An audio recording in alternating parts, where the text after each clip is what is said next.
Dude. Dude. Dude. Dude. Oh, dude. Dude. Dude.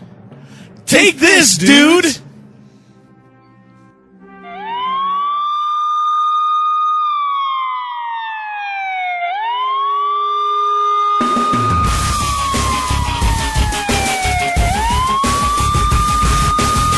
Coming to you live from their secret condominium lair in the Colorado Rockies. You are the world, and they are against you. This is Octale and Hordac versus the world. The internet just became a war zone.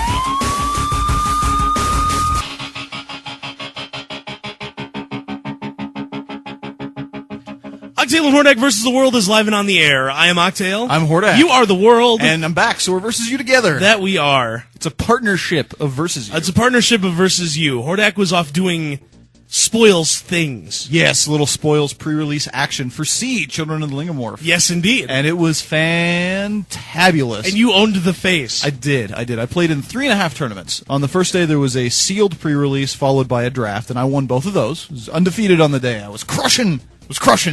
Dropping the hammers Let's and see. whatnot. You would be the Muhammad Ali of the spoils on that day. I floated like a butterfly, but my sting, very bee-like. I'm so quick. I play all my cards before the room gets dark. It was nice. Thank You you. turn off the light, and all my characters are turned sideways to attack you before the darkness hits. Yep, exactly. Craziness. Yep. And then day 2, there was another sealed pre-release event, and I took 3rd in that one. And then we were going to do a draft afterwards, but I dropped really quickly into it because I was feeling kind of tired. I figured, I'm just going to go home and go to sleep. So really what you were doing is being benevolent enough to let somebody else win. Oh my God!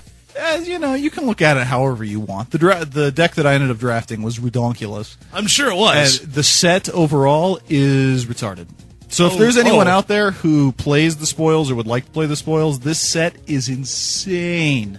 And I think the official release date is the 12th of December, but a bunch of the stores that held pre-releases, if you're near any that did, should have enough extra product to run more tournaments. In fact, I'm skipping out on another seed draft today so that I can be here to do the show. Aw, that's awfully nice of you. And the only reason I did that... Considering that you skipped out on yesterday's festivities. What was yesterday? The 7 a.m. WoW 24/7 going live. We did a show, or I did a show. Oh, yeah, you Got told me up about at that 6. on Friday. You said, hey, so the time slot for the 24/7, 7 to 9 a.m. I said, oh, whoa, what? Yeah. and then it was followed by a quick, they're going to be asleep. Yeah. Which I was. I'm sure you were. I was sleeping. Mm-hmm. So I hope it went well. It went fine. Good. I'm glad. No thanks to you. Well, actually, you're lucky I'm here today. Like I said, there's a spoils draft today, but I did one on Wednesday to try and tide me over through today. I see. So really, you should be thanking me for making the 2-hour-plus drive to Longmont to do a draft on Wednesday just to set 2 hours aside today. Well, that's awfully decent of you. You're a decent human being. Thank you. Hordac. I appreciate that. Survey said. Was that? Did you just? But you said I was a decent human being, and then Survey said. I hate you. Why am I here? I don't know. Go to your little draft tournament. Well, maybe I will. It's clearly more important than our fans. I got up at 6 o'clock in the morning to take care of our fans. You did. You're right. You did. But the difference between you and I is that you have self-respect and I don't. So you're like, oh, the show must go on, and I'm like, whatever. I'd rather go play cards. You did say I have self-respect, right? I said you did. Yeah, you did. Yeah, oh yeah. I don't. Oh, I know that. We could put out a really crappy product as far as I care, as long as I can play cards. Since we're here, Magic 8 Ball, does Hordac have any self-respect? No. There it is. Yeah, so, I said it, and it's been confirmed by the 8 Ball, so I think that's it. Yeah. Don't we do something around this time? You know what's funny? Is we actually started the show early, and you and I, together, have managed to stall past the top of the hour so that we're actually into our showtime proper, and we can start the shtick. That was totally by accident, because clearly I care nothing for this show. Exactly. 2 p.m. in the East, 7 p.m. GMT on a Sunday. This is the often imitated, never duplicated, sometimes eviscerated, and back together and better than ever. Octale and Hordac versus the world live on WoW Radio. It is, and we're in our usual time slot, not this 7 to 9 Saturday morning kind of deal. Well, you know. I know, it's like a celebration. It was the Versus the World supplemental. It was the preamble. Yeah. Versus the World preamble. So it's like Paul Harvey, right? Paul Harvey, you get the news and comment over the noon hour, right? And then you get the rest of the story at 3 o'clock in the afternoon. It's like a supplemental. Okay. Almost like the I guess I'm not used to... What 3 o'clock news hour are we talking about? Back in my terrestrial radio days, we played Paul Harvey, the rest of the story at like 3:30 after the ABC News Minute at the bottom of the hour. See, now it's all making sense, coming together.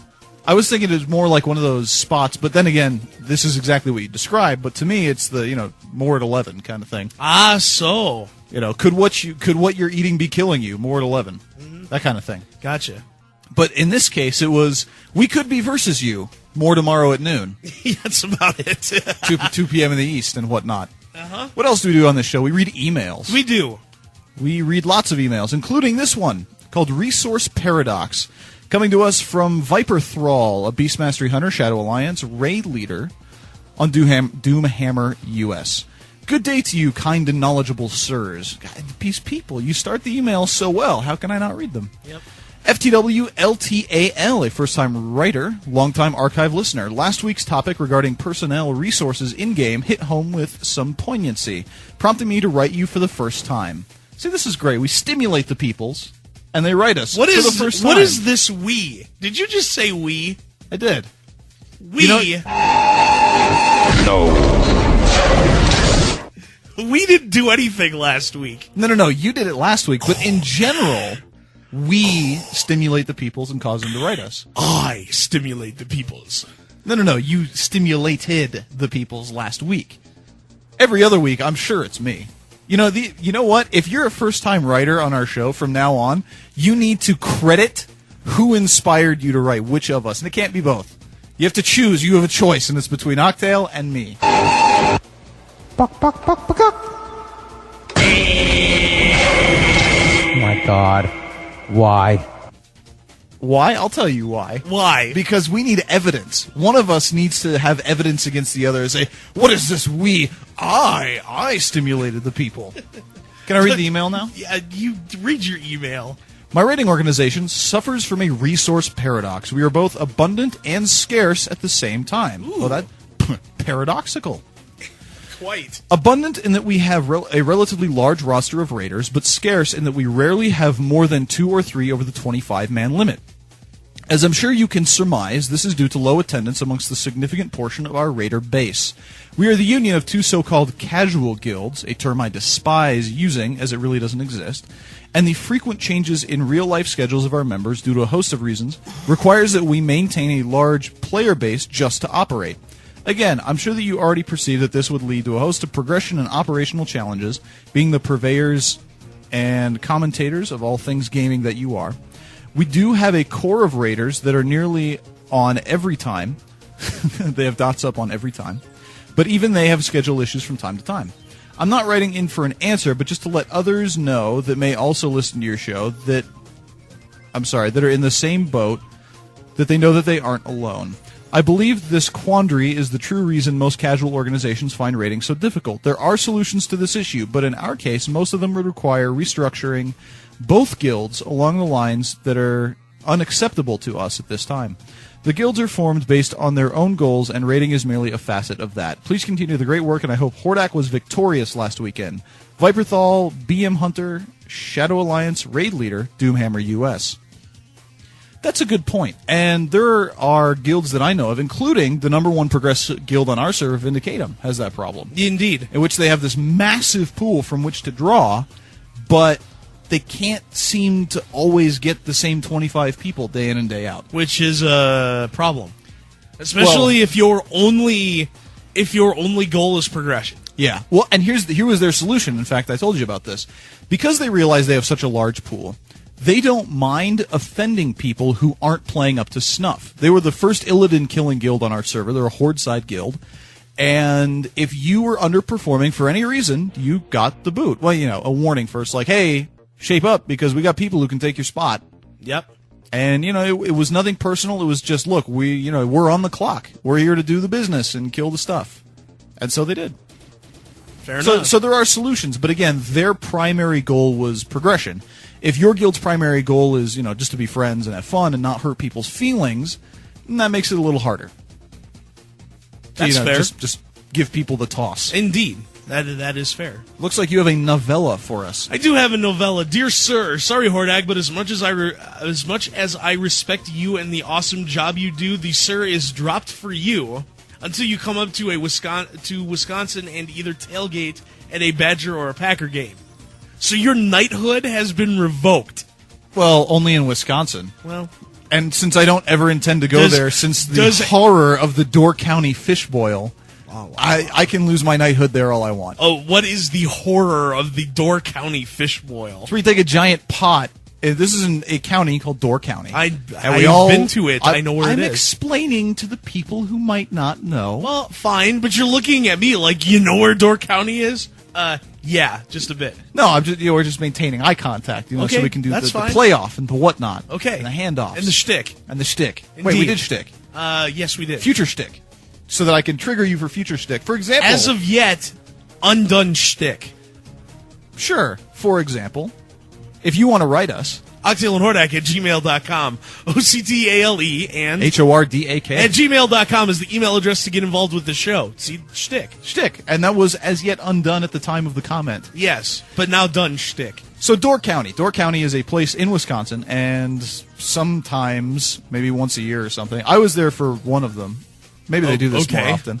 You take a big pot, giant iron pot, and water, and you put it in there, and you start boiling it, and then you throw fish in it. Yeah?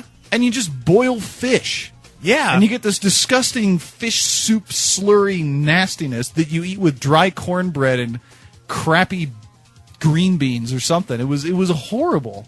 It was a terrible experience. What is the matter with you? It was the worst experience related to food that I think I've ever had. We're sitting at like park benches and it's -80, and I'm freezing my tail off eating boiled fish, nasty, watery junk off a paper plate. Less QQ, more pew pew. That's all I have to say. If they would have cooked it more, it would have at least solidified. So I'd take more pew pew. But as it was, I was left to QQ in my paper plate of nasty fish slurry. Hey, it's not for all of us. How about that? I'll just retract all that. Now I have to go looking for a drop-in, too. Oh, gosh, I've triggered the looking for a drop-in. Yes, you have. Can you find it? Man up. That's it. Really? Is that it? Yeah, that is it. Man up. I should give you one of those for not being able to take any criticism about your nasty Midwestern tradition.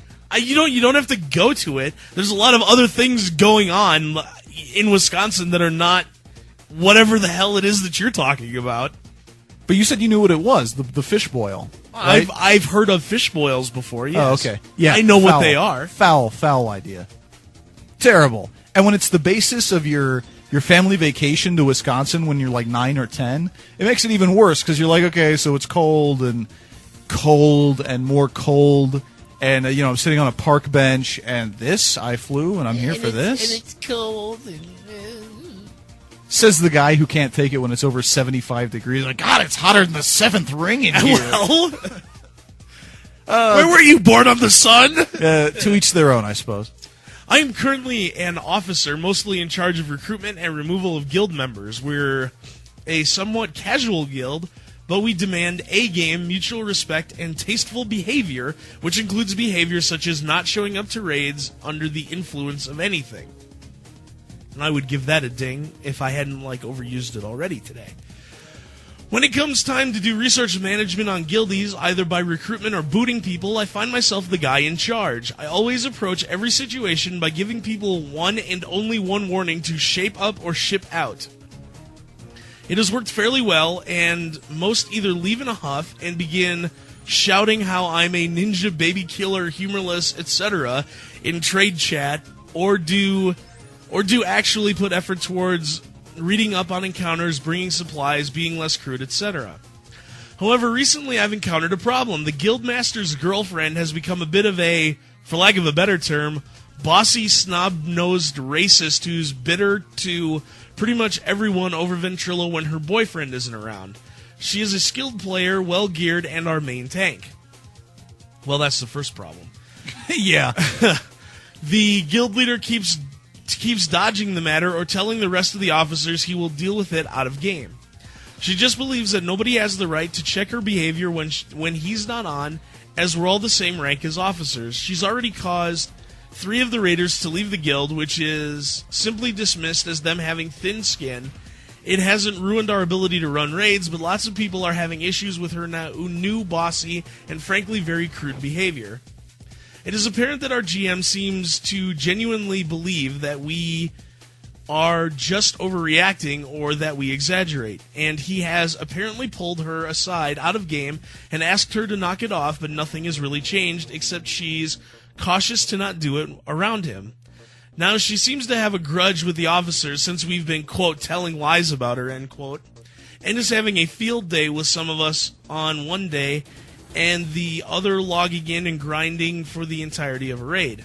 Refusing to tank, but expecting to keep her main tank spot and loot priority. Normally, I'd kick her right here and now, / ignore her and make sure to do so for all of her alts. As she is an officer, I can't boot her. Only the GM can, and she's dating him, so it's unlikely. I don't want to lose my guild and could probably leave with a lot of people in reform, but not only would we lose the whole guild bank, which is expensive, but also a lot of people who would stick around either to become the new officers or to have less loot competition. So what to do? Thanks for any advice you could give. This from Stymate, level 70 Boom Turducken, Deathicus, US. Did he say a boom turducken? He said a boom turducken. Well, they do appear overstuffed, so I I believe they it. A little bit? Yeah, inside that owl is a duck and a chicken. Yes. Yeah, I believe it. I can see it totally. We should ask Basil Bob. We should. He's taken the turducken route. He's taken the boom turducken route. That's I should right. ask him what it feels like to have a duck and a chicken stuffed up in you. Absolutely. That sounds really uncomfortable. It does. No wonder they're so angry all the time. Indeed. Even their dance is angry. Yes. So what advice?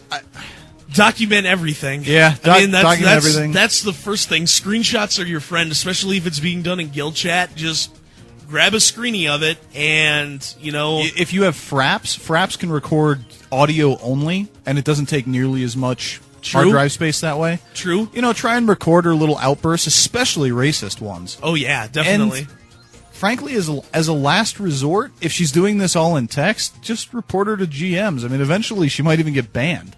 True. Just go over the guild leader's head, so to speak.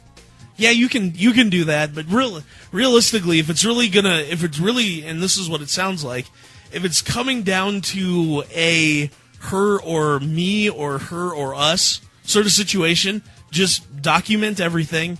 When you finally decided that you've had enough, toss a post up in the O forums with all of these screenshots of all the stuff that she said in game, and let the chips sort of fall out where they may.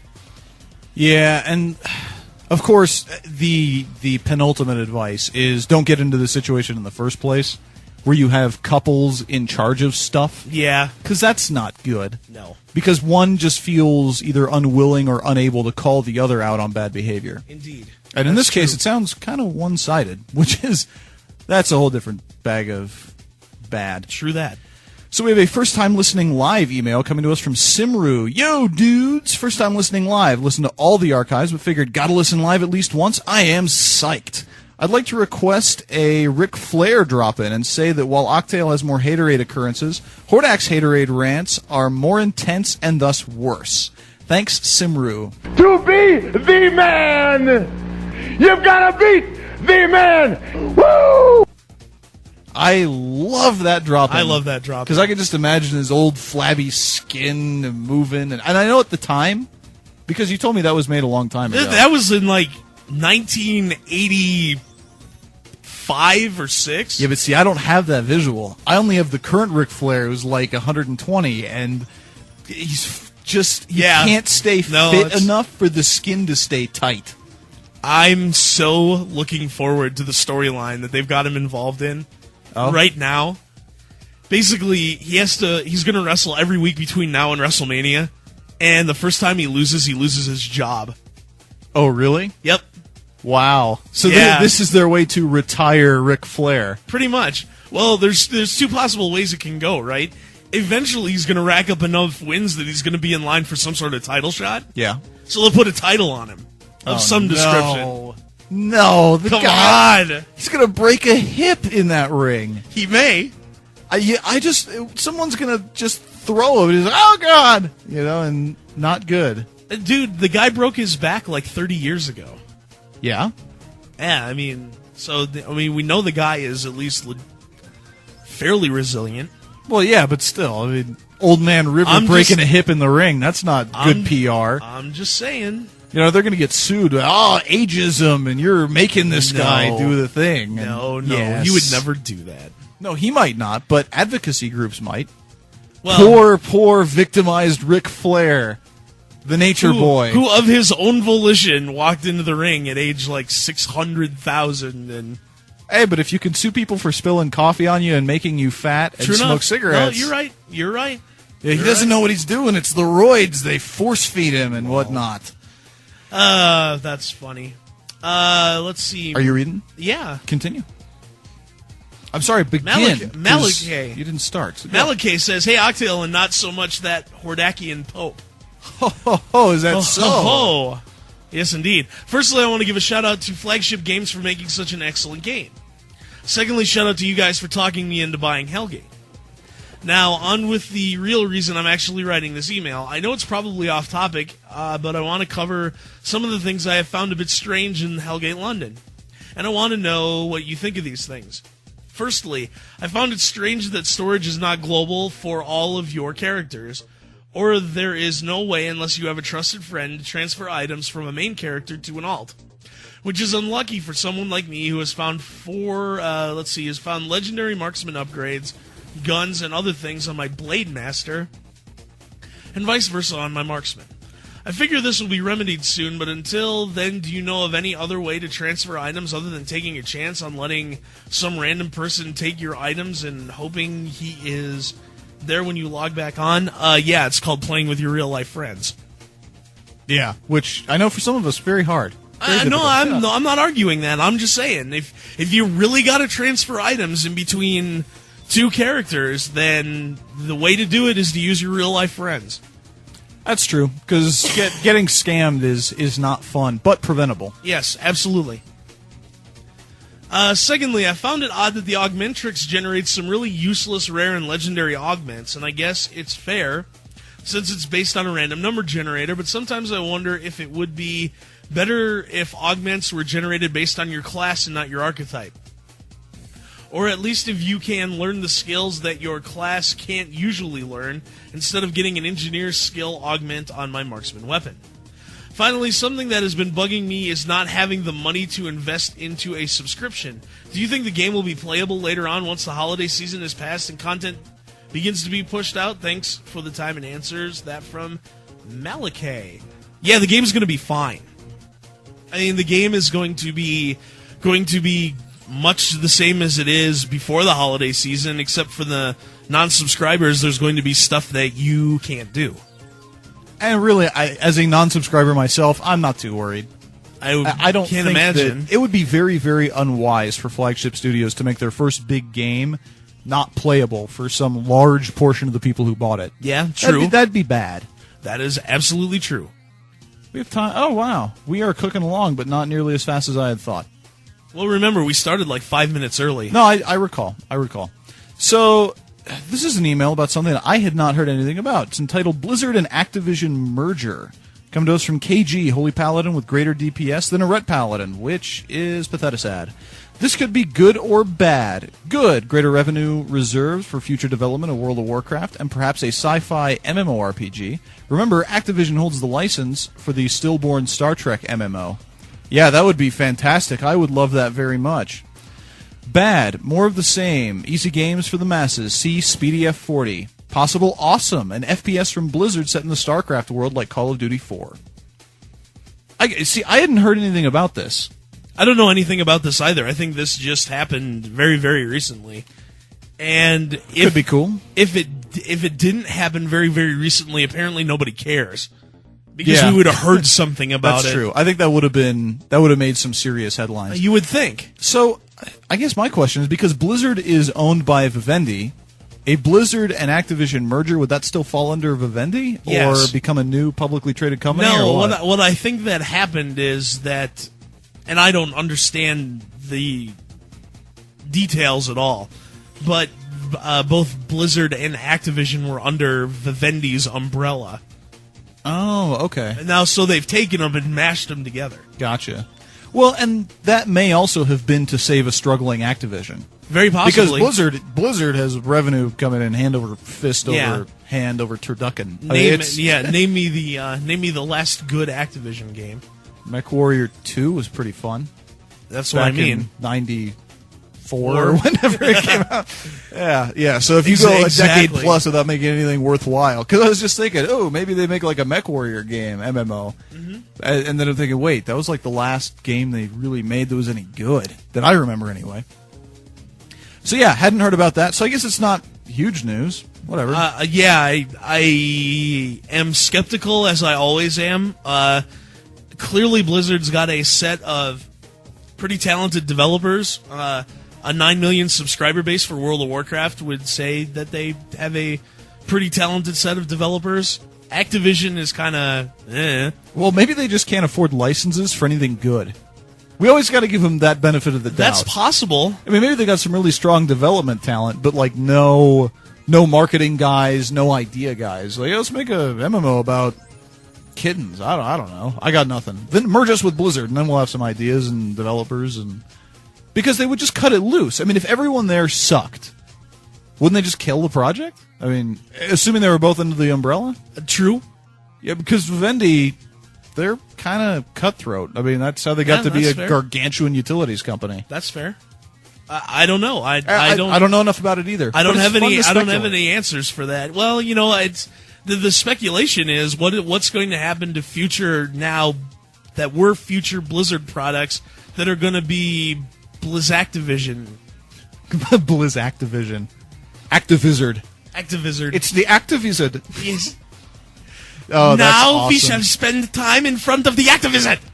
Yes. It's like an install wizard, but it's an Activizard. Yeah, there you go. Awesome. Nice. Step 1, take action. This next email comes from Araniatrox. Aran EA Trox. Hell if I know. Are we going to... go ahead. No, you want me to fresh meat myself? No. You don't have to do that. No, that's fine. I don't mind. Hey, you're holding yourself to a higher standard than I'm holding you. Fresh meat. But I do that. I guess you do. Yeah, that's fair. My current guild is raiding Black Temple, and our player base has started to... Let's see. And our player base started to fall due to people leaving the game, etc. However, at the time, there were only 2 other guilds on our server in Black Temple, meaning that new recruits were very hard to find. This meant we had a very core group of people who came to all raids, and we all grew quite close. Now we opened our recruitment to cross-realm applications, and we managed to find a lot of very good people. So now we have a large group of raiders that compete for raid spots each week. I'm fine with this, as it makes everyone step up their game to get the raid spots that they need, progressing us through Hyjal and Black Temple at an excellent rate. Also, on the subject of personality clashes, we also had something like this happen a while ago, and have it going on currently in the guild. I won't mention names, as people are not aware of it, but in the end, the warlock in question eventually left the guild, meaning that I stopped being pissy on guild chat. However, recently we've had a larger amount of new recruits from off-server, and one in particular has caused some upset in the guild. However, he is the best player of his class, if not the server, and also in our guild. Well, that's interesting. What do you do with the talented, performing jerk? That depends, actually. Okay. Depending on how many people he annoys and or pisses off on a regular basis, it's not worth it. Because is he so good at his class that he is worth losing, if not the attendance, at least the hearts and minds of 5 people, 10 people, even 4 people? 2, 3, 4. as many people as this guy pisses off, you have to assume that he can carry their jobs for them. You know, I don't know about you, but if somebody is like really, really obnoxious and I can't stand hearing them on Vent or listening to their guild chat or raiding with them, whoever it may be, I just kind of withdraw, you know? I don't want to be part of that. Sure. Understandable. You know, it makes raiding a lower priority. I mean, you might start to, assuming this guy is really the colossal jerk that you claim he is, you might start seeing attendance numbers drop. I mean, it can be really bad having someone who's vocal and a pain. True that. So, you know, if it really is that bad, kick him. You'll thank your lucky stars you did in the long run. Fair enough. By the way, MT just linked me the announcement. So Vivendi and Activision are going to create Activision Blizzard, the world's largest, most profitable pure-play gaming video game publisher. Now, I didn't know that Activision actually made these games that I'm about to list. Activision apparently created Guitar Hero, the Call of Duty series, and the Tony Hawk series, which I didn't know. That's interesting. I didn't know that either. Yeah, so I guess they actually know kind of what they're doing with the whole Guitar Hero thing. And also Call of Duty is pretty solid, and I love Tony Hawk, but I have no idea if anybody else out there does. I like Tony Hawk. It's good. It is good. And I know I've told this story, but it always tickles me playing Tony Hawk with my brother, who gets like, you know, we play horse on that, so you know you got to do a trick and link tricks together and you know beat each other's score. Gotcha. At different starting points in the various maps. And my brother will rack up like 2.5 million points. Be like, okay, your turn. Like, 10 points, yay! You know, he crushes. Holy cow! Yeah, I guess I shouldn't say his real name. So my brother is redonkulously good at Tony Hawk. You know, he used to play against his friends. His friends would say, "Oh yeah, I'm really good at this game," you know, because they were a bunch of stoners at the time. So what do? They play skateboarding video games because they can't skateboard themselves, and you know, smoke pot. So they'd like do their crazy little lip tricks, like, "Ooh, 25,000 points," and my brother would just be like, "Oh, okay, my turn." You know, grind, switch, and do the thing, and the manuals and link tricks. Is like, okay, 700,000 points. Your turn again. It's crazy. It's crazy to watch him play that game. That's pretty amazing. We have a quick email, and then we can go to the break. Okay. Break number 1. Yo, Hordac and Octale. I have a problem, and I'm trying to make a guild. But I have no idea what I should call it. I don't want to be the guild to have a silly name like my grandmother got eaten by the horde. Could you please give me some suggestions? Love from Calorian, level 59, Night Elf Rogue. Or Rouge, because you misspelled it. It's R-O-G-U-E, kids. Dynamite drop-in money at broadcast school has really paid off. You know, let's turn this into a game. Everybody, email us with guild suggestions for the level 59 Night Elf Rouge, Calorian. Yes, indeed. The email address. Octale and Hordac at gmail.com. O-C-T-A-L-E and H-O-R-D-A-K. at gmail.com is the email address to get involved with the show. Shoot us an email entitled Guild Name, and when we come back from the break, we'll read some. Yep. We're going to the break. Octale and Hordac versus the World live on WoW Radio. We will be back with more, including First Blood, right after this.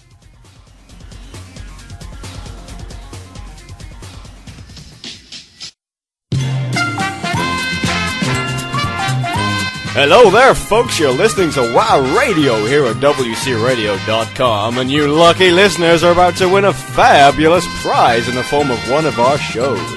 So listen here, we'll spin the wheel to see what show will it reveal.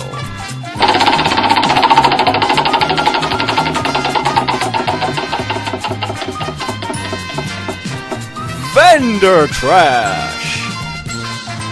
What the hell? Ideal in sex. Mother trucker! Don't expect to get anything done, folks. Don't expect any deep, insightful conversation about game-breaking topics in WoW. This is not going to happen.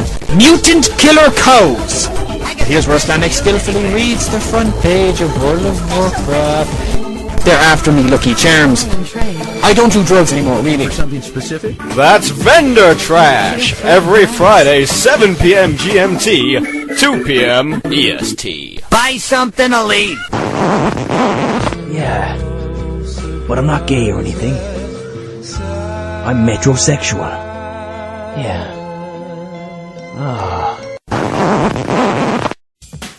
Octale and Hordac versus the world continues on WoW Radio. I'm Octale. I'm Hordac. You are the world. And we are versus you. That we are. First Blood comes your way in Soon. just a little bit. We got to read some of these guild names. Yes, we do, but I'm going to do another email first. Ha ha ha. Oh. Thank you, sirs, with 4 factorial plus 3 exclamation points in back of it. That's clever. It is, isn't it? Though it could be written. No, I'm not. No. No, you're right. It could be 4 factorial plus 3 quantity factorial. It could. It could. And that would be a lot more than most scientific calculators can handle. 27 factorial? Yeah. 27 factorial is gargantuan.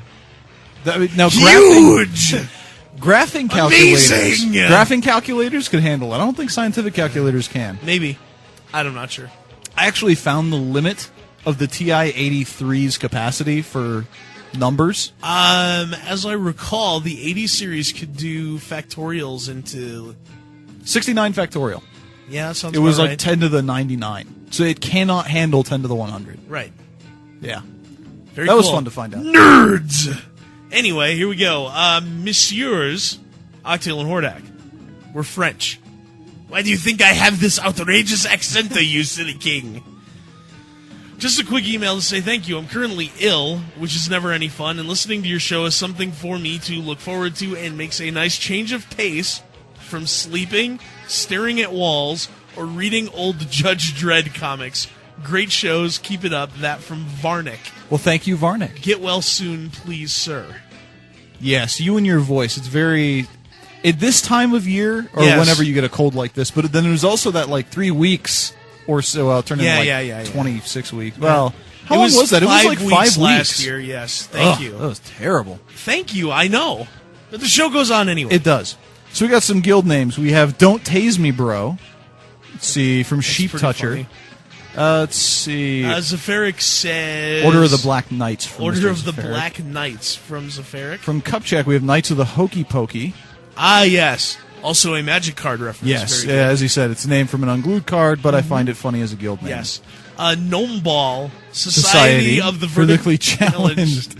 She said she was level 18. Error loading guild name. That's pretty funny. Wow, got a whole bunch of names. Yep. I punched Dragon's Ender's Gnome. From Evil McBad Guy. The first waterbound espionage officer / salute. See, Everlast Die Harder Overhealers. We have to read this. Go on. This from... Who? HN51. Guilt Complex is the server. Twisting Neither EU is the... Or, I'm sorry, Guilt Complex is the guild. Twisting Neither EU, the server. I like Guilt Complex. That's good, because the G-I-L-T, guilt. Yes. Octale has the sexy voice to get me interested. Hordac has the substance to help me finish off. That's really funny. That's good. Your rogue should form a guild named Accurate Spelling, not We Quiet. We Quiet, that's good. Some of these are really, really good. That's clever. Somnium Silenti. The translation is Dreams of the Dead in Latin. That coming to us. They have their real name, but I'm not going to read that out. That's not very nice. Okay. Let's see. Guild name for the Rouge. Yes, I'm aware it's spelled wrong. Dear overlords, kind sirs, haterade spillers, the spoils owners, and more appropriate titles that fit the two of you. Moonjin here. I am a longtime archive listener, first-time writer. Hey, first-time writer. For the Rouge's guild name, I came up with the following. Oh, you know what? You are not the first to come up with this, but it's very, very clever. The Moulin Rouge. The other person said the Moulin Rogue. Just, because you got the backwards and whatnot. Yes. I hope you read this out and like it, which we do very much. Good luck with today's show and keep up the good work. Kind regards, Moonjin, level 46 and currently corpse running Troll Warrior on Wildhammer EU. I am not reading what Speedy F40 just sent to us over the Gmail. Let's see. Oh, but it's fun. Well, no, he doesn't want funny. He doesn't want funny. So I'm sorry, Speedy. You have failed. Again. Yes, as per usual. So why are we turning our show over to him in 2 weeks? Beats me. Oh. I think more of your lack of better options. True. Twiddly, 62 Mage, Burning Blade US. Companion Cubes. Nice. Not bad. Rogue, let's see, Rogue Rouges. Rogue Rouges. Nice. Or Rouge Rogues. Even Red Rogues. Red Rogues? Red Rogues. Nice. Red Rogues, Red Rogues. Much like Red Rum. Indeed. So we have, of course, the obligatory lol, lol, lol, lol, lol, lol, lol. in all caps, or disestablishmentarianism. Ooh. That's probably the character limit, which is why you don't throw the anti in front of it. Yes, in fact. Kraken Zero, zombie genocider of the first Waterbound / Salute. My advice to the person who wants a guild name is this. Find something that you really enjoy and use it to parody a name that already exists. For example, when I made my guild, a few of my friends from a certain forum I'm an active contributor to signed as well. This particular forum was for 8-Bit Theater or nuclearpower.com. So what did I do? I named my guild Real Nuclear Power. Hope that helps. Nice. That's Like Real Kraken Ultimate Zero, Power. Like Real Ultimate Power. Ninjas are cool. And by cool, I mean totally sweet. Let's see, we have several guild names. Who is this? Is that your name, Lackluster? Maybe. Sadly, there are so many guild names in here, it's hard to know which are guild names, which is your character name. So you'll know who you are. We, of course, have the obligatory fails at everything. I call it obligatory, That's awesome. but I've seen that before. That's why I say that. Yeah. Let's see, the Seal Cub Clubbing Club. We've seen that one, too. Let's see, IDK, My BFF Jill, Oprah Wind Fury, and Friends, and a Stealth Rogue, Warrior Trainer, Pie Vendor, Lamp Chair Pencil. Personally, I like a bit more originality. Sadly, I am devoid of such. So yes, you could be a copycat. Was it Caroline? Was that his name? We read so many names. I forget the names so fast. Let's do Walterians. What is Walterians? Screw grammar, I have epics. Nice. Yeah. Order of the Murloc Haters. Who gave us that one? Oh, see, these people aren't even crediting. Yeah. They're just shooting us. I know, this is amazing. This is fantastic. This is great. Makeup Heroes. That would be nice. Which one? Makeup Heroes. Oh, for that the would be Rouge. nice. Yeah, for the Rouge. Shout out to Harry Monk, who left us today. We love you big time, bro. /salute. Coming to us from Jinxie and the level 70 Paladin on Outland EU. These are great. Wow. You know, all we got to do is allow people to send us one-liners, I know, and we get a million. We get a million of them. Like, it's going to take up an entire segment. Let's see. This space for rent. IR Smart. Good. Vertical Anger. Vertical Revenge. Nameless Ones. The Unchosen Name. Wow. STDs are BOP. I've heard that one before, but it's good. Looking for more cow level. Ooh. Looking for more Cowbell? cowbell. Looking for more cowbell? Looking for more cowbell. Evolution. At least we have stables. Loot for the win. Of course. Inquisition. Clothies are squishy. I don't know that facts count. I think this guy was just thinking of facts and writing Let's them down. see. Lego my aggro. Oh, that's good. That's pretty good. Water vendor. Kamikaze squirrels. clever. Which is not bad. Spirit healer tour guide. Not the face. Who's that? That's Arthur's battle good. cry, is Yeah. it not? Not in the face! Not in the face! Pirates. Sorry I punched your cat. And we're not sure if this one fits. Deranged lunatics from hell on fire. I don't know if it fits either, but it's not funny. It's more of a we're really scary because we're lunatics and we're on fire. Yep. See, we have an email coming to us from Magroth, level 70 Mage, Burning Blade EU. Dear Masters of the Tubes, guild name Legion of Evil Penguins, or Pie Vendor, that's P-I, Vendor. Keep up the awesome work and rule the tubes with terror and respect. Can you really respect someone that you're afraid of? Yeah. Respect Really? through fear? Oh, totally. That totally works. Oh my god! That totally works. Okay. But okay, I'll give you that.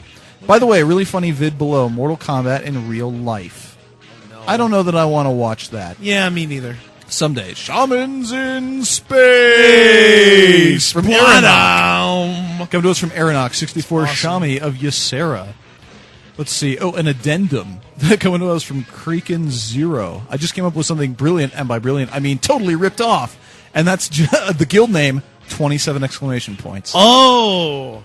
Hey! Actually, that's not so bad. That's pretty good. I know, I love it. pretty good. Little angle brackets and just 27 exclamation points in between them. That would be clever. That would be very clever. Trash vendor and or PvP trainer from Tristan. I'm not going to read the rest of that name because I think that's a real name. Oh, I see. This is too fun. This is way too much fun. We should not have come up with this topic. Oh, Pulp Fiction references for the win. Dead Naga storage. You can see a sign in front of my house that says Dead Naga storage. See, Nereza, which is blackness in Italian, and Naga Please. That's pretty good. Genkin, level 70 rogue. Well, if they are on a PvP server, that'd be perfect. Indeed. Let's see. Weekend, because he's a rogue. Weekend Warriors. He suggests mashing some Latin together. Velox Mortis, Swift Death. Okay. Here's one that I came up with when we were trying to decide what to name Calculating Infinity. Okay. Vini, Vidi, Vino. I saw wine. I really liked Schrodinger's Druid. Oh, a Schrodinger's Tauren. No, but I like the Druid more because you don't know if it is a cat. Yeah, okay. Until you look, because, if it's the Druid. Okay, why does that have any bearing in Schrodinger's Druid by Schrodinger's Tauren? Because a Druid, because the Tauren could be anything. It could be a shaman, it could be a hunter, it could be a druid, it could be a warrior. But if it's specifically a druid, then it could be a cat. Until you look, you don't know if it is a cat, not whether it's alive or dead. Schrodinger's Druid. I like that. So we have coming to us from Mosh. Hi, Mosh here, Lightbringer EU, Carpe Noctum. I think that's his guild. I once saw a guild named Versus the World. Hey, we got listeners who could actually do the thing. Excellent. God, I start getting recognized in Battlegrounds more and more. Oh, yeah? Yeah, some priest the other day is like, oh my God, it's you. I'm not going to let you die no matter what. So I had like a pocket healer all of AV. Sweet. Like, thanks, man. I clearly either have to change the name of the show to Morgrog and Hordak versus the World. Oh, that loses all the ring. Oh, I know, There's it does. No ring doesn't at it? all. It's terrible. Either that or I have to start... M-O-R-G-R-O-G. Yeah, it's terrible. And? No, you're right. It's terrible. It's terrible. Or I have to start PvPing on my rogue more. You should do that second one. Because you get the fat PvP gear, too. So, right. Exactly. Oh, we have, of course, AFK, which That's I've seen that one before, but it's still funny. Death Knight Trainer. That will make a lot more sense come... Yes. What is it, Wrath? Yes. And will Corpse Camp you. Oh, very good. Again, PvP server, rogue, be perfect. This one's kind of dirty, so I don't think I can say it, but it's a version of Horde Ate My Cat. It's a version of what? Horde Ate My Cat. Yeah, we can't read that. But I can't say that word on the air. Why would you send us something like that? You know we can't read it. Hey, you know what that gets? That's what that gets. We have an email from Sobi who gets an out-of-cycle... Not slash salute. I'm not giving a slash salute, but I will give you a shout-out, Sobi, because you included a pronunciation, and I would have definitely mispronounced your name had you not. Hi, Hordac, sir. Guild name suggestion. IP and Moonwells. How else do you think the Fellwood became so corrupted? Yeah, exactly. One guy pees in the Moonwell, we all figure, I'll just pee in the Moonwell, whatever. Yep, exactly. Nice. If only they had that little chemical that would make your Moonwell turn pink. If somebody had peed in it. Somebody had to have just done a search on guild names. They just sent us ridiculous. Like 50.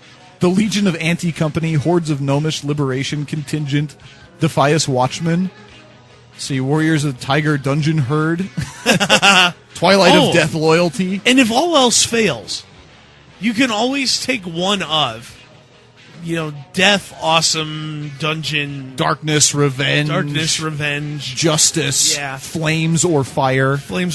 You can take one of those, and then, one of Pirates, Ninjas, Zombies... Warlords, Vampires, Death Knight, yeah, exactly.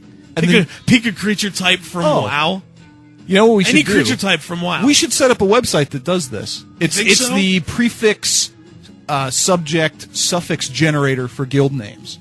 Ooh. Much like the Diablo 2 item generator. Yes. We have the Death Hogger of Eternal Darkness or something. Death Hogger of Eternal Darkness. Yes, there you go. That's your guild name, Death Hogger of Eternal Darkness. Yeah, no, totally. We should put together a website. Logging Camp of Fiery Doom. Yeah, Eastvale Logging Camp of Fiery Doom. Oh, that's fantastic. Flag Carrier of Eternal Destruction. Yeah.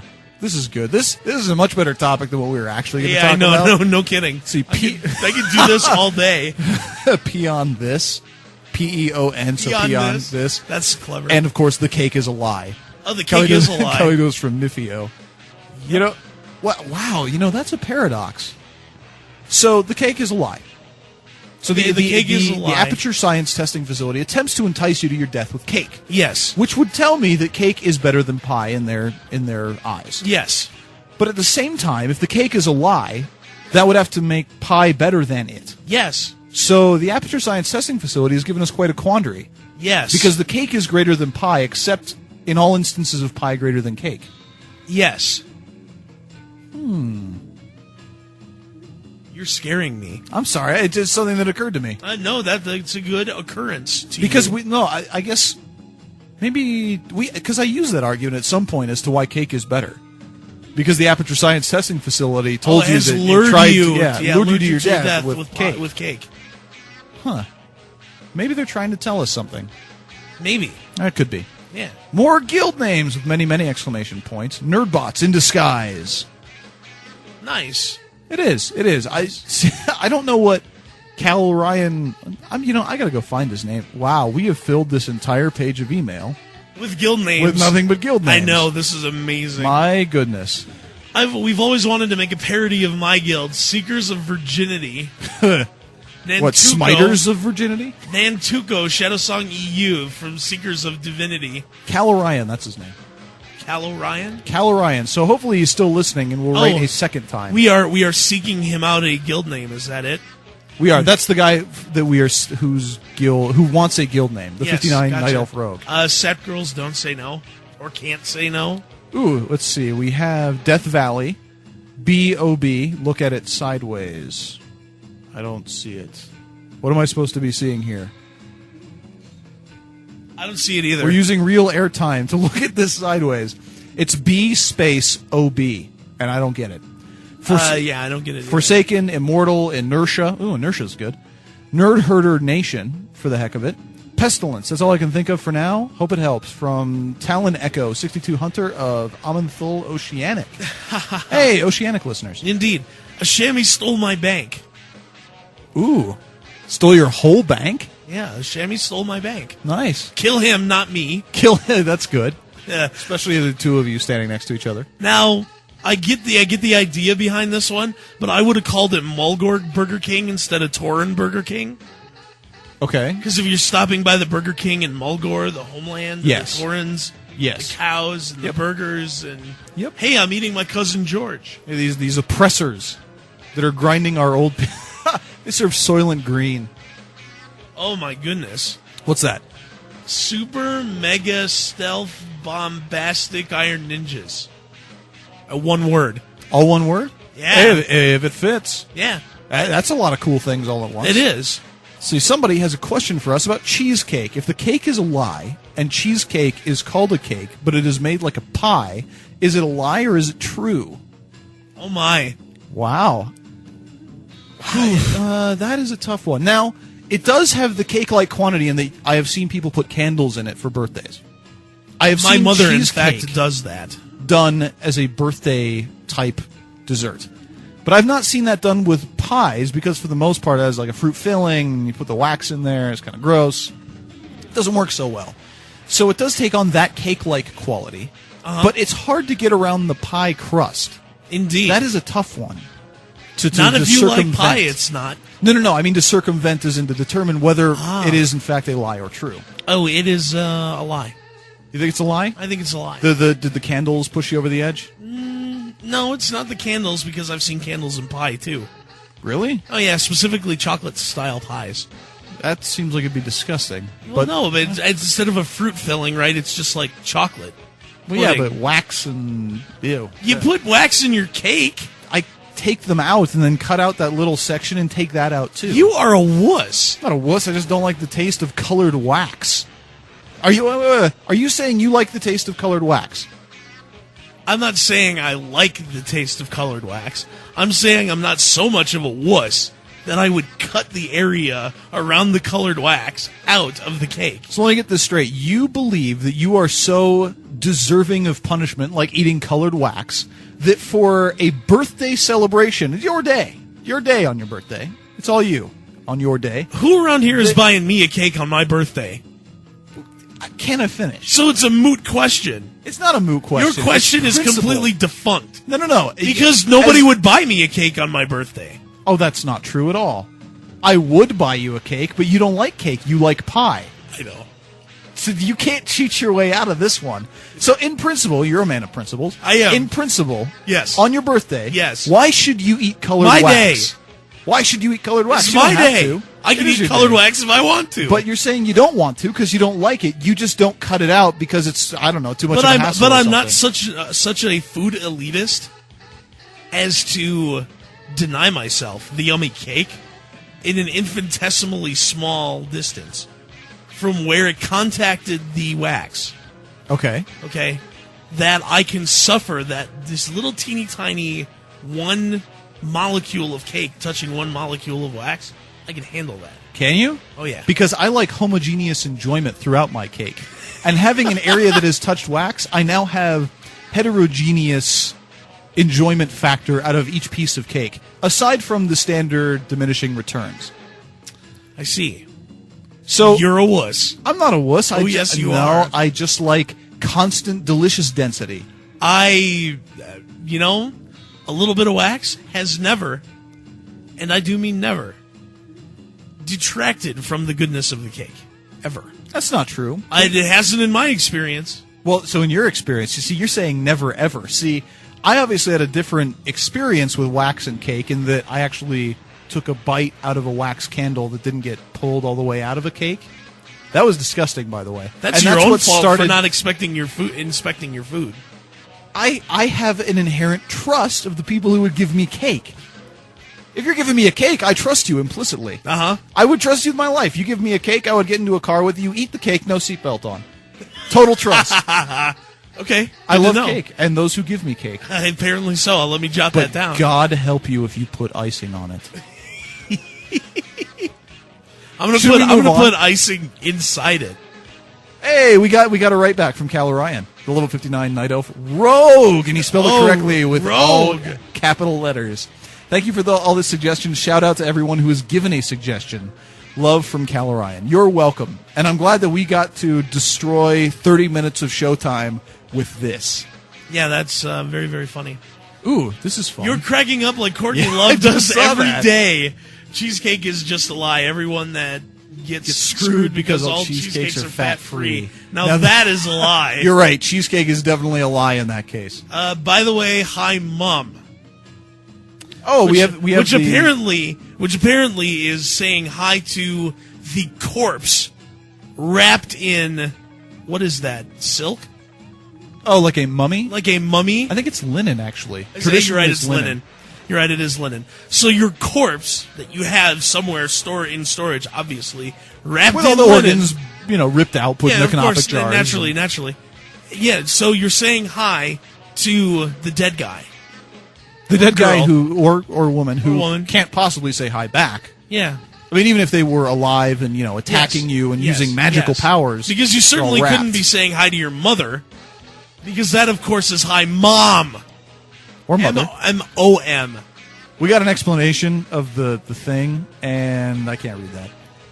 It's foul. Let's just say that. Hey, homogeneous enjoyment. That should be your guild name, Homogeneous Enjoyment. From Overseer, level 70, Blood Elf Paladin. Oh, thank you, Raja, for the explanation. That's gross. Thank you, though. Yes, indeed. Let's go to the music break, and then we'll actually do some show. Okay. Yeah, this has been in no way entertaining. No.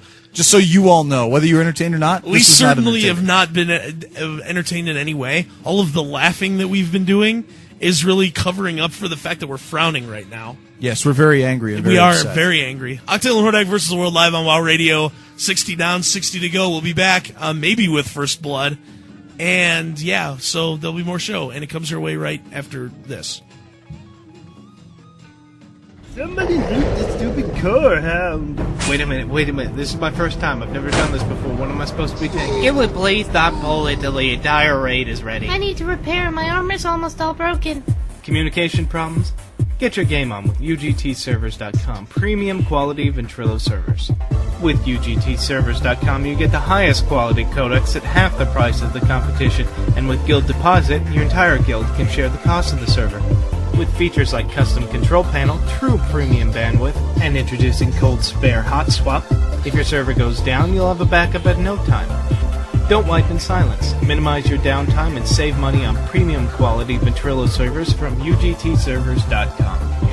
Octale and Hordac versus the world on WoW Radio continues. I am Octale. I am Hordac. You are the world. And we are versus you. That we are. In a sing-song fashion. Yes, indeed. That's how little we think of you. We think nothing of you. So little. This is the world, not our listeners, because they're with us. Right, they're with us yeah, versus them. Yeah, gotcha. I'm with you. So, yeah, we can sing song and the snaps and the throwing in your face. We're versus you. Okay. I'm just saying, we disdain those we are versus. Oh, yeah, well, of course. Yeah, that's what I'm saying. There's nothing else to do but disdain the people that we are versus. Yeah, usually when I'm about to go versus somebody, I just look them right in the eye and go, right at them. That kind of sound. I've done that. Have you? Good, then we're comrades in that. Indeed. We have wait, do we? Do we really have like topics and whatnot? Yes. Oh, okay. We actually do have a topic. I know, because we discussed it last night. And it's ridiculous! It is. You were saying you want to start it now? Well, what else are we doing? I mean, we got the guild names and we got the feedback. Well, thank you. Really, I figured we've been doing the show now for about 70 minutes, counting the pre-show. Yeah, the show run-up. The show run-up. The banter running up to the show actually starting. That I figured we've gone 70 minutes and haven't really done anything yet. That we might as well try to fill the other 50 with nothing. And to see if we can do a whole 2 hours of nothing. Wow. That's like a really me kind of thing to say. I know. Hey, I'm going to try and derail so frequently that we don't actually get anything done. Yeah, exactly. So, somebody, MT, linked me the public announcement about the Activision Blizzard, Vivendi Games merger. And that's going to be like a $20 billion deal. 18.9. So $19 billion, Chump change, whatever. Really. That's insane. Indeed. I didn't realize how huge Activision was. And I guess knowing that they made the Call of Duty series and Tony Hawk and Guitar Hero, it makes more sense. I guess they also did all of the superhero movie games like Spider-Man and Transformers and what are the other ones? I know MT linked it to me, so I may have to go back to it. And in doing so, I'm going to talk all slowly. Let's see, what else did they do? No, that was the only ones listed there. Ah, darn it, why can't I find this? Oh, here we go. MT just sent it to me in a PM.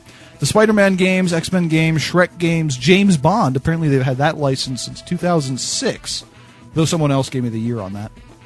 And I don't recall who. Huh. I'm sorry, everybody. We're not crediting anything today. Mostly because a lot of people sent us no accreditation in their emails. Yeah, They're just we're like, being... ooh, hey, funny guild name. Say it. We're being say really it, bad about that. Say it, puppet. Dance, puppet! Actually, so this is going to be huge. Let's just... I think we were like, oh, this is not important, whatever. I guess this was just announced today, because I'm reading this and it actually lists December 2nd as the day they announced it. So wow. This is new news and big news. So, yeah, $18 billion deal. Vivendi is going to have approximately a 52% stake in Activision Blizzard at closing. So they are merging to create Activision Blizzard. Let's see, they're buying out a bunch of shares at like $27.50 a share. That's US dollars, though. Who knows? That could be like €5 by next week. Yeah, it could be like 5 cents. Yeah. Let's see, representing blah, blah, blah, blah, blah. So, invest people in Activision. They're traded on NASDAQ. What is the, ATVI. That's their symbol. There you go. So make some money, peeps, because, wow. You know, if nothing else, Blizzard is going to be able to carry this new company with the 9 million subscribers at $15 a month. Pretty much. Because holy crap, that is some revenue. Yes, indeed. Okay, let's do some show. Octale and Hordac. We were trying to... I was kidding. Oh. You got to tell me these things, because I was all prepared to derail and continue to do so. In fact, that's what I'm doing now, so I'm going to switch that mode off. Continue with the drop-in and whatnot. That is amazing. I'm stunned. This and is why speechless. This is not why we need to be making eye contact all the time. So you can be like, yeah, so we're doing this, and not at all because I'm shaking my head. So you need to give me those physical signals that they can't see. I see.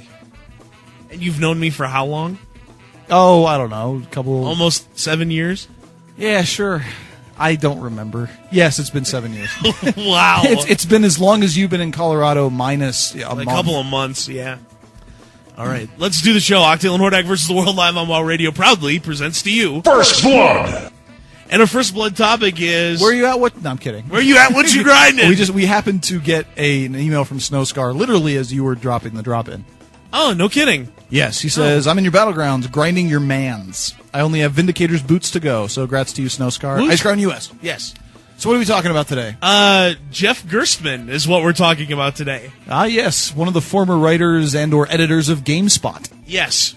So, I'm going to read the third quote, and then we're probably going to go off on some sort of ridiculous thing. As some of you probably have heard, GameSpot has terminated their longtime reviewer Jeff Gerstmann, ostensibly over his Kane and Lynch review, and IDOS subsequently pulling their advertising dollars. It's impossible for a company as large as CNET, GameSpot's corporate overlords, to keep such a thing completely quiet, and I have sources that confirm this is in fact true. That's a quote from Duke Ferris at Game Revolution. And I really hope that this is not true. Really? Yeah, I really hope. I don't know. Obviously, I don't know Jeff Gerstmann at all in any way, but I really, really hope that he was fired for like gross insubordination, or peeing on his boss's desk, or mismanagement of company funds. See, I read a completely independent article of this. I went through the dig link, but I ended up getting linked to some different article. Okay.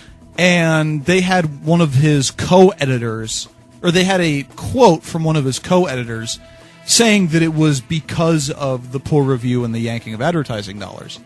And that as time has gone on with GameSpot, their advertising department has had more and more influence in the editorial department. Indeed. You know, things like games that have a rating of 9.0 or higher are allowed to be printed prior to games coming out, but anything lower than that, and they have to wait till after the games are already out. Yes. Stuff like that. And in fact, he names one of their new chairmen, who he just calls a suit, which that's not very nice at all. That's not very good at all. Whose name I will not repeat. By the way, quick credit to KG, who also gave me an independent link for the Activision article thing. Oh, gotcha. And he cries to me, no credits. Yes. And so you have one, KG. Take it and be merry. So we should probably give people just the quick story with this. One of the editors and writers at GameSpot wrote a negative review of an IDOS game. And Kane and Lynch. Yeah. And got fired. And in fact, showed up to work one day, his office was locked, and he was escorted out and told to leave the premises. Yeah. I've got this fountain of haterade starting to build. Yes, it's building. We're getting a nice haterade base that before it jets up, guys are like. Credibility as a media outlet is everything. Oh, absolutely. And so, if I knew that gaming media outlets were sugarcoating their reviews because of advertising dollars, or dismissing reviewers who are giving bad reviews because of advertising dollars, or changing how the information was disseminated because of advertising dollars, I would have no confidence in any gaming media outlet ever.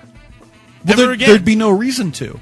It's like these editorials are being used as an extension of advertisement. Totally. You know, I mean, the proof is in the proof. I'm sorry, strong evidence. Let's not call it proof yet. Strong evidence lies in the fact that games that get superb ratings are printed prior to the game being put out to build hype. True. Anything that gets sub-superb ratings is not printed until after the game is released. That's true. And, you know, we've talked about it before, and I've made jokes that EGM is really Electronic Nintendo Fanboy Monthly. Which, because to some extent, it is. It is. You know, their DS and Wii reviews are always more forgiving than PS3, PS2, 360, PSP reviews. They just are.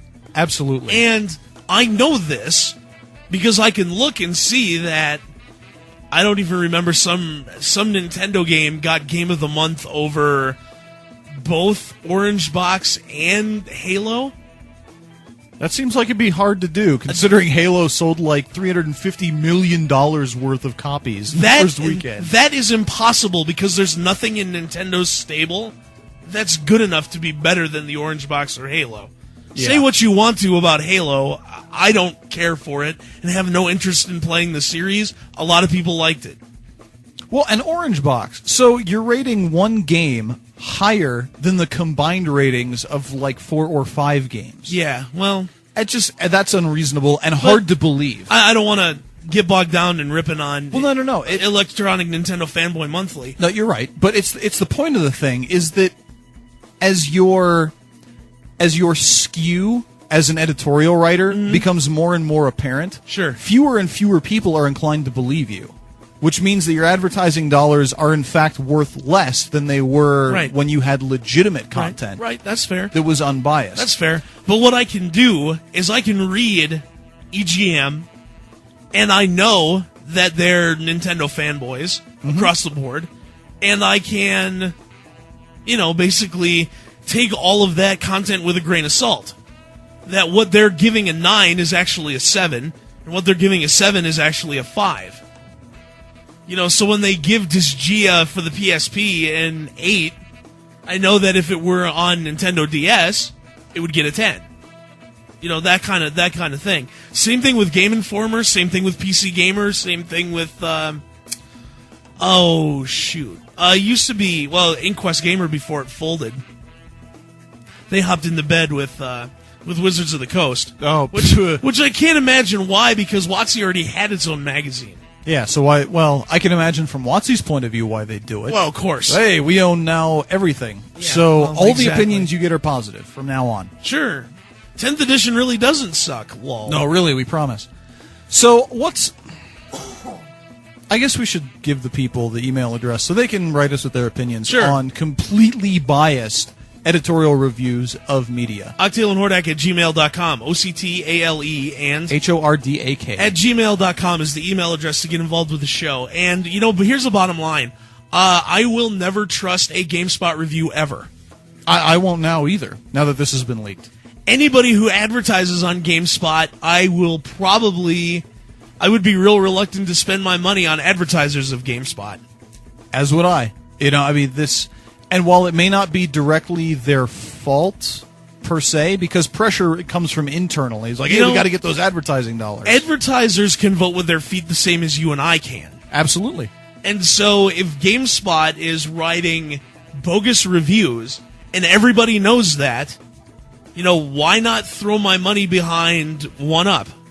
Yeah, or somebody else who at least is not so overtly biased. Exactly. And this is such a problem in general. Okay, but the other side there's another side. But finish your comment, and there's another side I want to talk about. I was going to say, the problem was spawned somewhat internally, and this is a serious. In fact, as the article I read, I think he put it very well. The separation of church and state, but the media version is editorials and advertising. Right. Opinions should never be tainted by the bottom line. Nope. Otherwise, they're not really genuine opinions.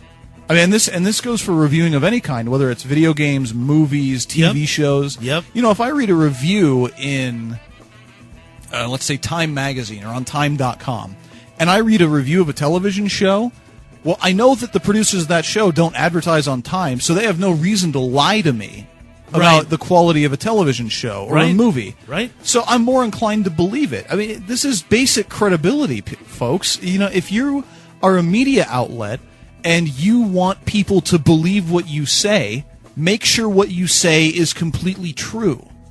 I don't know how unclear that can become. It can't be more clear. Yeah, I mean, this is ridiculous. This should be just human beings 101. It's certainly journalism 101. Well, but it goes beyond that. If you lie to me, why would I believe you next time? You wouldn't. So if you're smart. Yeah, unless you have some kind of weird mental hang-up about, I don't know, people, this is really terrible, but, people who are in really bad relationships, oh, I promise I'll never hit you again, they believe you. Right. But everyone knows that that's a symptom of mental illness, even if it's temporary. Fair. So if a game reviewer is going to lie to me and I believe them again, doesn't that make me, a battered spouse? Well, something like that, yeah. This is terrible. I don't know what would be going through your head. I'm going to play devil's advocate for a few minutes. Where else do we go? We can't depend on the gamer community at large to write a review, because anytime, literally go to any individual games forums and look at the war between fanboys and flamers. That's true. So I can't go to a guy's blog because he's as untrustworthy as the next guy. He could be the guy that's blasting Flagship on the Hellgate London boards because he can't respec. Meanwhile on his blog he's like, yeah, this is the best game ever. Well, he could also be, the CEO of Whole Foods who... Oh, he could be... he went on his own website, on a message board and said, ooh, Whole Foods is great, Wild Oats sucks. Or something like that, which is a couple of organic food chains. Or the people from EA whose jobs it is to solely to suppress information on Wikipedia that casts them in a bad light. Yeah. Which, thank God for the wiki tracker. Oh, yeah. Where it shows all the IP addresses of who's making these edits. Yep. Yeah, it's this information suppression or information doctoring is just creating a society full of mistrust. If, as you were saying, if you don't know where to go, why would you spend money on media? Oh, exactly. The long-term solution is to stop buying this stuff and start stealing it to try for yourself, see if it's any good, and then maybe you buy it. Maybe you just keep it stolen. That's exactly right. You want piracy to go down. Give me a game that I will buy legitimately and tell me beforehand that it's good in a way that I will believe you. Yeah.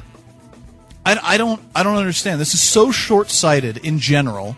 This idea of doctoring and suppressing information. If people are going to find out. It's not like you're going to buy this Eidos game and say, oh, it got a 9 out of 10. It must be awesome. Well, I'm not enjoying it very much, but it must be a 9 out of 10, so I'm going to keep playing it. I'm going to keep buying Eidos games because they get 9s out of 10. And I'm glad you brought that up. They literally must, and they're not the only ones because Nintendo thinks this too, based on their game lineup. They really think you, gaming public, are that stupid. They do. They got to be counting on it. They have to be counting on it. You can't make a move like this in the modern era of the internet in which no information that is secret stays secret. Right? Yeah, it's instantaneous distribution. You knew if you're CNET or GameSpot that the information was going to get out. So you're right. They're counting on you as a gaming community not caring. Or being completely uninformed. Or being so uninformed that you're just going to read their reviews anyway. And believe them. I mean, that's the part. You have to believe them. For every 9 out of 10 that they give a game, and you buy it and go, this is really not so good. Mm-hmm. You lose credibility that way. Even if somebody doesn't know that in an attempt to suppress negative reviews, they terminated one of their journalists. Even if you don't know that, you the consumer public, are going to find out anyway. Mm-hmm. And let's say it's so extreme, you don't know about any of this information suppression, you don't know that these reviews are biased. You buy a game that's been rated 10 out of 10, Game of the Year material, and you find that it's Why on earth would you purchase anything rated less than that? Mm-hmm. Ever?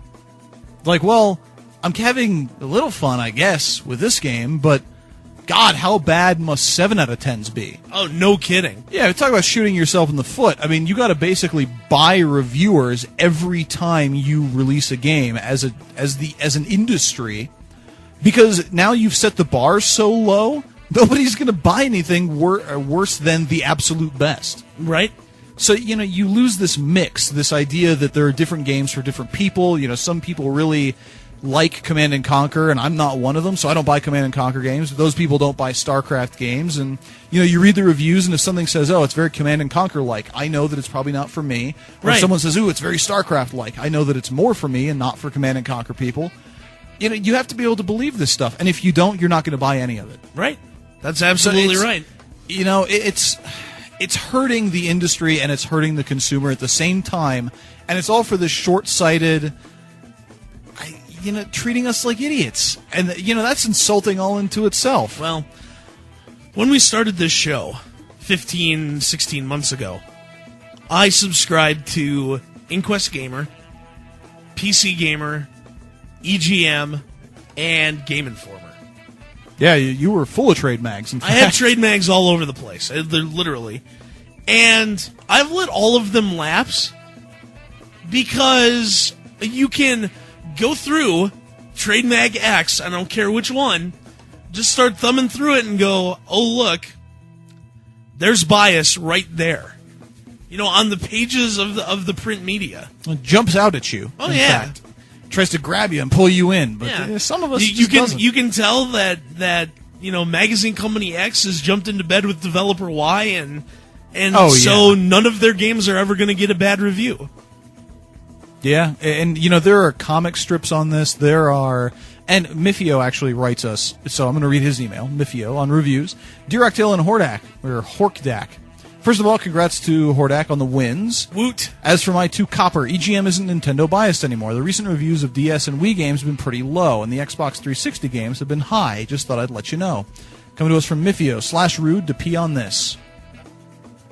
The guild, pee on this. Oh, /rude to pee on this. Gotcha. Yeah. Ugh. Hello, I am Constant. I live in New Zealand. I went to bed at 4:30 in the morning and now up at 7:30 to listen to your awesome show. I also until that 4:30 a.m., when I went to bed, I was up for about 30 hours. Yes, my girlfriend is working, so more WoW for me. Yay. That is such a sad thing when people cannot give an honest opinion review without having their head cut off. Yeah, well, it's intimidation to the rest. Yeah, oh, absolutely. This corporate BS is what really chirps my hide. Yeah, I love interjection. That it's all about the money and not about giving a good review. You want an honest review, go to Google and search 0 punctuation. Look and listen at the realistic, honest. That. I have come to like 0 punctuation reviews quite a bit.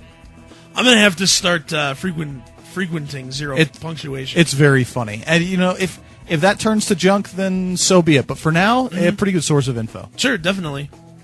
Let's see, we have something coming to us from Snowscar, Ice Crown, U.S. Dear Octale and Hordac, in case you missed it, Tycho and Gabe from Penny Arcade had a comic on this situation. Here's the URL, which I guess it's one of the more recent comics because it doesn't have an archive piece of the link. Right. As for game reviews, I avoid them when possible. When I buy a game, I either ask my friends their opinions or take a leap of faith. The articles online are heavily biased. Have you ever went to www.nintendo.com to read the reviews there? It is extremely hard to find a game that has scored less than a 5 out of 5. As for the game review magazines, I feel they support the companies that provide them revenue in advertising. This in turn influences the scores that they provide. You're absolutely right, and this is a trend that has been ongoing and recognized for some time. It's this act of intimidation and authoritarian something. I mean, this just smacks of 1984 or Fahrenheit 451, where you suppress or destroy information that disrupts your game plan. Sure. It's it's sick to think about. And it's, we didn't say this until just a moment ago, but it's intimidation. It is. It's telling the rest of your editors you are all expendable because Gerstmann had put in 10 years. Yes. 10 years. Yeah, 10 years. And was just terminated one day to the next, locked out of his office and walked off the premises. You're a guy who's been there 2 or 3 years. What does that say to you? I am expendable. I better do what my advertising overlords want. If I want to pay my mortgage, I'd better do what I'm told. Yeah, and that's wrong. It is wrong in every way. I mean, that's why journalism these days is so hard to find actual, honest, unbiased journalism, and that goes for your mainstream media, your blogs. I mean, you pretty much have to read any political or current events blogs with the knowledge that it is inherently biased. Sure, which is why I don't read blogs about gaming. Yeah, it's terrible. For that same purpose. Oh, for movies, TV, everything. Sure. All of it. Yeah. Hi from Neil playing City of Heroes. They do this on any site you can buy games or stuff. I shop on ebgames.com and they say stuff about the game, and it's not even out yet, like the game is great. How do they know it is great? Well, chances are places like EB Games and all of the trade mags get alpha builds, sometimes alpha builds, sometimes beta builds, of games to review. And that's what the review is based on. So you see, if you see a review that comes out early, before a game's been released, then chances are good it was an alpha or a beta software release of the game.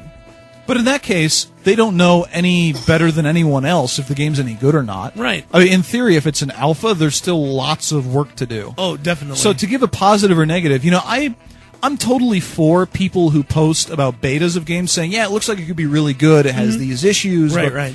That's why I trust game reviews from some of my buddies in my old guild, Sons of Perdition. When they say, oh, I just got this game, or I'm in the beta for this game, and it looks like it could be really strong, it has these problems, it's honest. It gives you both sides. It's not, this is fantastic, oh, and there's this minor issue we don't really want to talk about very much, but it's totally sweet.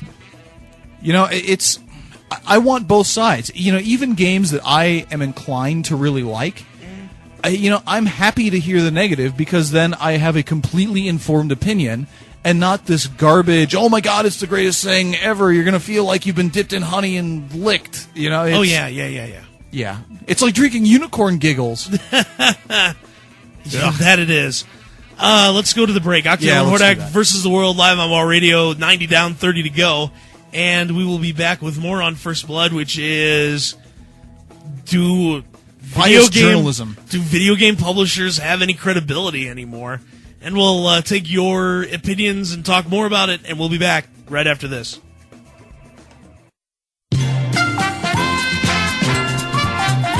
Hello there, folks. You're listening to WoW Radio here at WCRadio.com, and you lucky listeners are about to win a fabulous prize in the form of one of our shows. So listen here, we'll spin the wheel to see what show will it reveal.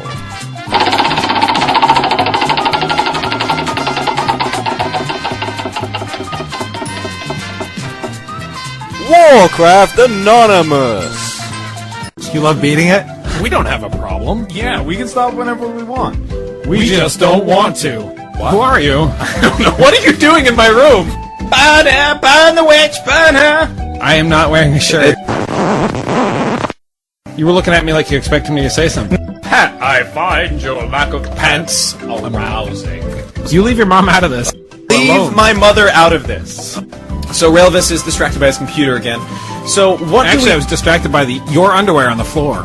Oh. Warcraft Anonymous, every Saturday, 7 p.m. EST, midnight GMT. We'll see you on the flip side. Octale and Hordac versus the World on WoW Radio continues. I am Octale. I am Hordac. You are the World. And we are versus you. That we are. Our first blood topic is Jeff Gerstmann's firing removal from GameSpot. And what that represents to the industry. Well, here's what's funny, right? Somebody at IDOS clearly is trying to save their job. Very much so. Because there's a project manager behind Kane & Lynch someplace who said, we got to get a good review so we can make money on this game. Clearly. And when the reviews came out, or this review in particular, came out crapping all over it, oh, that's it, we're yanking our advertising dollars. Now, it seems to me, as Speedy F40 and Max Maps have said ad nauseum, so what? You made a bad game. Suck it up and don't make a bad game. There's a thought. God. In all of this, poor IDOS, if they get bad reviews, their game's not going to sell well. Make a good game. That's my thought. You don't have to make junk. Yeah, but they're not given much. Remember, you got to code for the lowest common denominator. Now that we have to make the casual. Yeah, you got to make everything for the casuals. So maybe, but you can make games for casuals that are also good for hardcores. Oh yeah, you know what? You can at MSN.com, their games section, perfect for casuals. Yeah. Yeah. MSN is in Microsoft. It's in Microsoft Network. You go to MSN.com, you select games. There's a whole bunch of really casual-friendly, no skill required type games there. Oh, things like Checkers or Peggle. Asteroids, Peggle. Peggle and Bejeweled and all kinds of things. Well, but I mean, that's not even what I'm saying. Look at here's what I'm saying. They keep those people very, very far away from me. They do. And that's good. But what I'm saying is, development houses can make good games. Well, they can make good games, but they don't necessarily make a lot of money on good games. Because that's fair. You know, if a game is designed with the least common multiple? Yeah, sure. From lowest common denominator to least common multiple. Sure.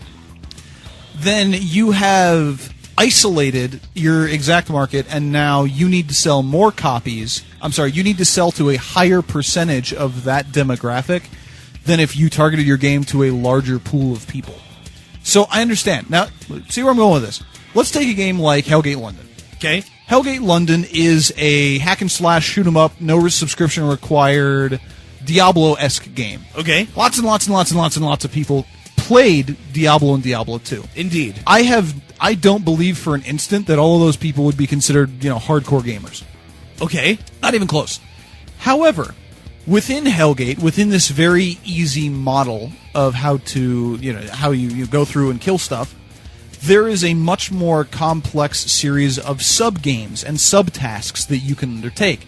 You can play multiple classes, you can build your skills different ways, you can augment your weapons, you can, throw money at the augmentrix, you can nanoforge things, there are the achievements that you can do for people who really are into the grind of different stuff. There's subscription for new content if you're the kind of person who wants to see the new stuff, do the new things. Right. And you want to do it faster, better, stronger now. There are all of these things and tools that can give a hardcore experience and overlay that on a generally easy and casual game. There are real-time strategy games like Command & Conquer, like the Blizzard games, the Warcraft series, the StarCraft series, like Total Annihilation, that you can play the single player and have fun and dork around, and then you can play online play. And then within online play, you can do ladder play. You can do tournament play. There is a lot to do with many, many games that are well-designed and well-balanced that a hardcore gamer can get just oodles of enjoyment out of more than a casual gamer, but it doesn't alienate the casual gamer. Oh, okay. Does this make sense? You play some of these games. Of course. So you know that you can take them to as hard a core aspect as you want. Yeah. And you can also play them as casually as you want. Sure, but the problem is, and we've seen trends leading this way, they're being designed for the casuals. A game like Assassin's Creed that's basically set in, Jerusalem? Maybe. It's set in the Holy Land anyway because you're killing Templar. Oh, that's nice. So, but what do or at least it looks like knights. Yeah. Anyway, why does that game not have a wide open Grand Theft Auto like feel to it? Why is everything directed from point A to point B to point C? So really, you're just doing things inside of a game of Connect the Dots. I suppose. But when you're describing and that sort of design style is specifically for 8-year-old drooling Timmy Power Gamer who can't or won't learn the spatial skills to know that my objective's over there. I have an infinite number of paths to get to that spot. I have an NP complete problem. Yeah, exactly. Yeah. Exactly. I have a number of paths between 2 points problem. While I agree, I think you're describing the problem, and countering it with we need to go in the opposite direction. What I'm trying to say is that you don't have to choose one or the other. It is possible with good design philosophy and strong development teams to create games that appeal to everybody. Fair. It is possible. That's fair. And you've described a trend that is problematic because it now alienates us, guys like you and I, who don't want to play junk. I don't, true. And I won't spend money on it. Well, hence why neither one of us owns any of the next-gen consoles. Well, for now, that's absolutely true. There may come a day when there are really good games, and I'll then buy a next-gen console. But until that day, I'm not spending a dime on it. Right. I'm not. And that is not to say that it has to be that way. I think that if these companies actually wanted to make money, ridiculous amounts of money, they would take a Blizzard-esque path and design their games to be dual-purposed. Fair. And I only name specifically Blizzard because every game they've ever made fits that bill. What about Three Dirty Dwarves? What about Three Dirty? I'm kidding. I have no idea. I've never played the game. I've actually never played it either. Okay. So maybe not every game they've ever made. The majority of the games they've made, which include all the titles that everybody knows. Haha, your absolutism has failed you. Only Sith deal in absolutes. Only Sith deal in absolutes. And no one else. No one at all. No one ever deals in absolutes. Except Sith. Sith do, but just them. So we have an email from Munjin. GameSpot and biased reviews. Once again, dear overlords, kind sirs, haterade spillers, spoils owners, and more appropriate titles that fit the two of you. Getting deja vu yet? Why, yes, I am. My opinion on the reviews being biased is this. Any review you read is biased in some way. The people who write game reviews, for example, always have a favored type of game. Be it a guy who normally plays FPSs and has to review a football game like FIFA. The person who likes FPSs will not like the football game as the person who loves football games. That makes sense. Sports games reviewers are inclined to like sports games. Let's see. While this, in my mind, I take any review with a grain of salt, usually I read more than just one review, download a demo, beta version, check it out at a friend's place, or what have you before I consider buying it. I sadly have an example that didn't work out so well. Recently, Epic brought Gears of War to PC. I read the Xbox reviews, watched the trailers and PC reviews. I bought the game, and when it got released, and my God, with 27 exclamation points in back of it, it is a bug fest. None of the reviews, previews, trailers, anything ever said anything about the bugs. However, if you look at the official forum, Epic hasn't even responded to their bug fest that is Gears of War. As I said before, none of the reviews mentioned the bugs, and I can't believe that Epic bought out every site that writes reviews. Anyway, to conclude, from now on, I will never buy an Epic game ever again and will read any review with a truckload of salt as opposed to just a grain. Good luck with the show, and 0 punctuation for the win. Good luck with today's show. Not so dead anymore, Munjin, who apparently succeeded at his corpse run. Level 46 warrior on Wildhammer EU. Excellent. Thank you very much for that email. And I agree in a sense. I agree that I, as a real-time strategy lover, first-person shooter lover, RPG lover, am not going to get as excited about reviews on football, on really any sports game. Say Madden. Madden, basketball games, baseball games, any of them. It's just not my cup of tea. Right. That said, you don't put a guy like me on the Madden review project. Maybe you do. Yeah, actually, because I don't know that I could review.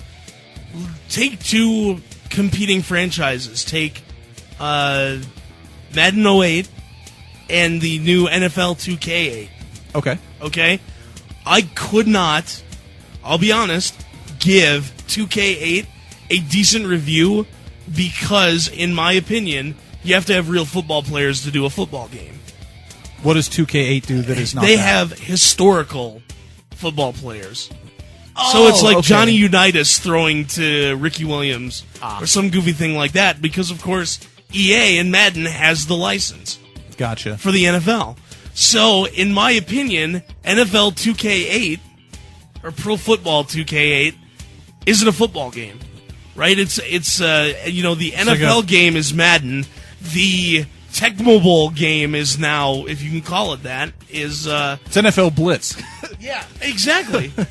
Which, by the way, I loved NFL Blitz. I had a lot of fun with that. Even though, because it was a football game, but it was just ridiculous. Everything was ridiculous proportions. Way over the top. Yeah, it was just fun. Way over the top. I guess in a sense you're right. While I may not like that type of game as much, I feel like I could do a pretty solid review. I could give you, gameplay, ease of use, maybe not accuracy to stats, but I would put that in. I would disclaim, I don't play these games. Why? Don't say that. Why not? Because it lessens your credibility. You can be just a reviewer.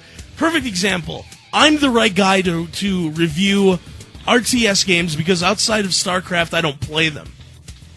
So, if the controls aren't intuitive, they're really going to be not intuitive to me. Okay. Right? So, I can, doing my review, say, you know what? RTS game X's controls are not intuitive in any way. Okay? Same thing with you in the sports games. If you can't figure out how to call plays inside Madden, your review of Madden can say, you know what? I couldn't figure out how to call plays. Whereas somebody like me that's got like 15 years of John Madden experience knows exactly how to call plays, and if I accidentally hit the wrong button, I know how to get the windows back up to do whatever I want to do. That's a good point. So you want at least one of your reviewers and one of the, of your, let's say you've got a team of 3, you want one of your reviewers to be the guy who doesn't play, or girl, who doesn't play those type of games. Oh, you should absolutely do peer reviewing. You totally. should totally have the football game guy and the not football game at all guy or girl in both cases. Yeah. To do a team review, have them do it independently, have the one guy say, oh, yeah, no, this was good or this was bad, and then the newbie say, well, I couldn't figure out how to do this or this, so absolutely take that into account. The only reason that I was saying that I would put that disclaimer in is that it's the intangibles. It's the playing with real players versus not real players that I wouldn't care anything about, but that you would care about very much. Okay. So in my review, I might not say, hey, I'm no good for this. I would say more along the lines of, you're playing with apparently real players versus, historical players. So if that would bother you, keep that in mind. Indeed. Unbiased reviewing is not hard. No. I guess that's not... No, it's not. I don't understand why it's being treated like a hard thing to do.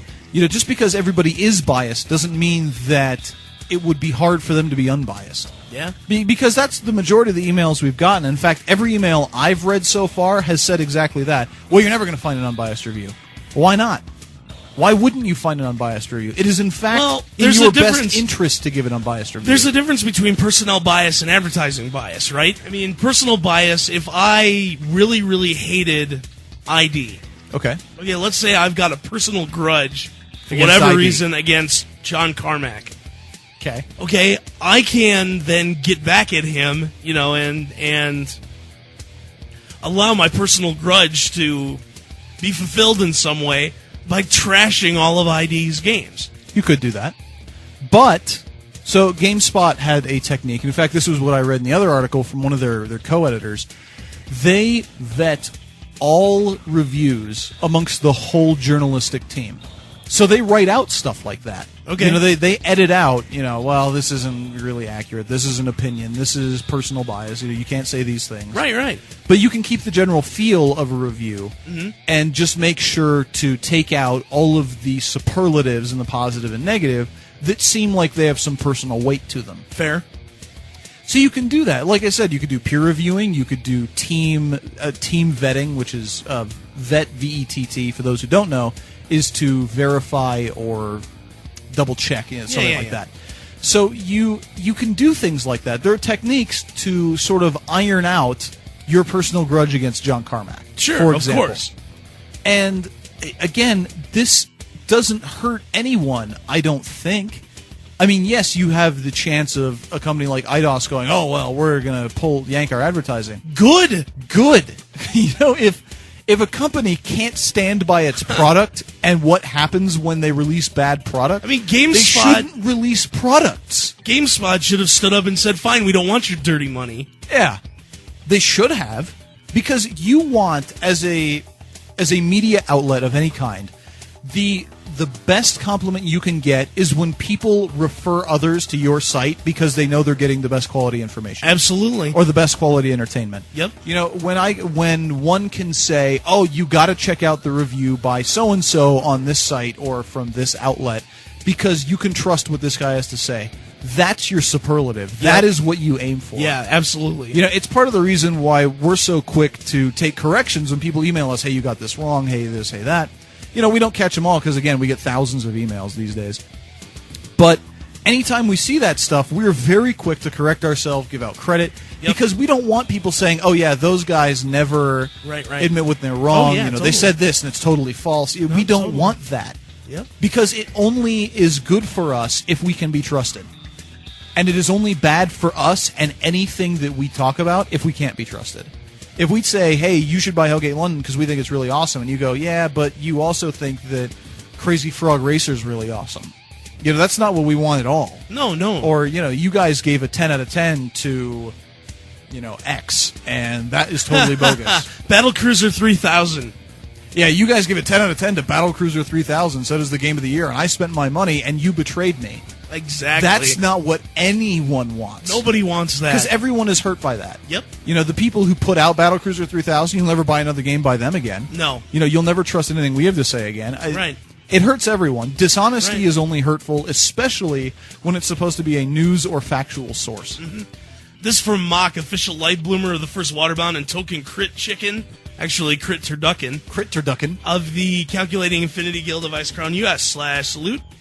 Excellent show topic. I also agree that in today's trade mag market, money is going to get you the best score possible since it will bring more revenue to the mag and ultimately the game devs themselves. In all honesty, you really can't trust many people's opinions regarding gaming or anything else in society today, which is kind of sad when opinions can be bought so easily. Thanks for Mock. P.S. Mimes. M-I-M-E-S. Yes, as in silent body artists. Yes. Give throat infections. They do. They're very dangerous, those mimes. Very crafty. They do. In fact, it's very ironic and why you would never expect to get a throat infection from a mime, because they never talk. How do they get a throat infection? Exactly. And yet, throat infections abound. Yep, that's absolutely true. I'll give you guys an example. We've gotten many questions about this in the past because we were doing some advertising and cross-promotion with Tenacious Games for the Spoils, which is a game that I play very adamantly. Yes. We went to them. It was a product that we felt we could stand by. Yeah. So we gave reviews. This is fantastic. We've played lots of CCGs. This is great. Yes. Hey, let's get together. Let's do something.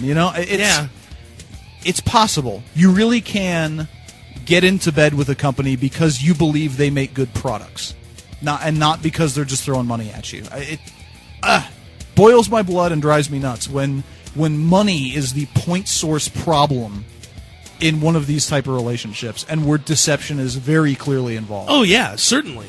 Drives me nuts. Total Biscuit linked me in a private message a link, which this is fantastic. Cashwhore.com, CASHWH, the number 0 RE.com. Apparently, Destructoid got pissed and changed their URL to cashwhore.com. And at the very top, there's a banner. If you'll go to this link. Sorry, let me open it back up. And it's an advertisement, so that if you want to advertise on cashwhore.com, there's a special holiday blowout sale. There's huge ads that eat the entire site and get a 6, and then the 6 kind of turns into a 9 out of 10 review for free. It's really clever. Apparently this whole GameSpot thing has pissed them off, and rightfully so. Look right next to that. It says, now hiring reviews editors, and the little link button says sell out. Nice. I love it. No experience necessary, no gameplay needed. Must be a good listener. PhD and BS preferred. Wonderful. That is awesome. Because the internet is so fantastic, of course, people lash out at this.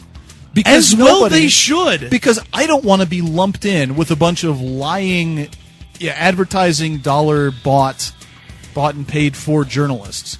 Because we've given reviews on games of many kinds. So when anything hurts the credibility of the reviewing industry, it hurts our credibility somewhat. Yep, absolutely. And that is no good. One more email. All right. Tyrolin, level 70 Blood Elf Rogue from Durotan. Funny thing is, Gersman gave Twilight Princess an 8.8 and angered all the Zelda fanboys. Frankly, Kane and Lynch isn't a spectacular game, and from a sales point of view, it does not sell as well as Mass Effect, Assassin's Creed, and Galaxy. From what I've heard, Galaxy is the best game on the Wii to date. Super Mario Galaxy? Yeah. I have heard that too, but I don't know how much I believe it. I expect the game to be traded in by the boatload after Christmas, and I love getting trade-ins. Really, cue that no drop in, please. Do you? I love it. Magic 8 Ball. Do you love getting trade-ins in your gaming store? No. Because there is nothing like having someone come in and say, hey, I want to buy this game, but why do you have like 8 mole copies traded in? I will never forget the day I tried to trade in Final Fantasy VIII. Go on. I've never heard this is story. Awesome. So I'm trying to trade in Final Fantasy VIII, and I'm trading in a bunch of stuff because it's stuff that I don't want. Okay. And he looks at Final Fantasy VIII and goes, I got nothing. I can give you $1 for it. because I got 47 copies of it in the store right now, and no one wants it. God, I wonder why. Yeah, that's strange. Why would no one want that game? Let me see, because it was like the anti-Final Fantasy VII? Yes, I think that's right. Anti-Final Fantasy. Yeah, true. Let's see. We have Final Fantasy good. Put any number in that good that you want. And then 8. Final Fantasy bad, which can only be replaced by 8. Yes. Awesome. Anyway, I think that games deserve fair reviews, and to be influenced by advertising is a joke. It just shows money speaks louder than reviews. It's all about quantity and not quality in gaming today. It's about shoving 6 games down every gamer's throat in the same week. Either way, my paycheck stays the same, so I'm not inclined to care.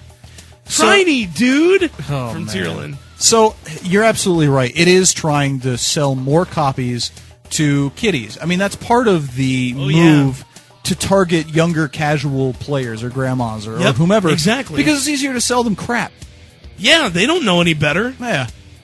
And which is another reason why I said it's a bad trend. Because if you're going to be a casual gamer, you should still get good games. Absolutely. So, /salute/spit in a minute. Yep, /salute and /spit in a minute. So, here we go. My /spit this week goes out to GameSpot. My /spit goes specifically to Jeff or Josh, whatever the heck his name is, Jason, the guy that was just a suit who took over. Oh, that guy. Yeah. Yeah, who has created this rift in the editors and the advertising. No good at all. So /spit to him. Double spit. Yes, double spit. My /salute goes out to you all for helping Caroline with his guild name. Yeah, you know that was a real outpouring. We're going to sweep in on both sides this week. This double /spit, the double /salute. Yeah, and the /salute to everybody who helped with the guild names today. That was a lot of fun and unexpected. So, that's the show. Octale and Hordac versus the World live on WoW Radio. I am Octale. I am Hordac. You are the world. And in 7 days, we're going versus you again. 2 p.m. Eastern Time, 7 p.m. GMT. Listen to all the shows on WoW Radio. Download their archives. If you haven't had a chance to listen to them live, you will be glad that you did, because there's not a bad show on the station. We're going to be turning the stream over to Ulrich, I believe, who's playing some music or something. I'm not quite sure, but part I know. Part of the 24/7 extravaganza. Exactly right. So, we will see you guys a week from today. Thank you very much as ever, and have yourself a fantastic evening. Post-game show is brought to you by... Christ, I can't find it. The hell with it. Thank you for listening to this Octale and Hordac vs. the World archive podcast on WoW Radio. Listen live Sunday, 2 p.m. Eastern Time, 7 p.m. GMT. www.wcradio.com.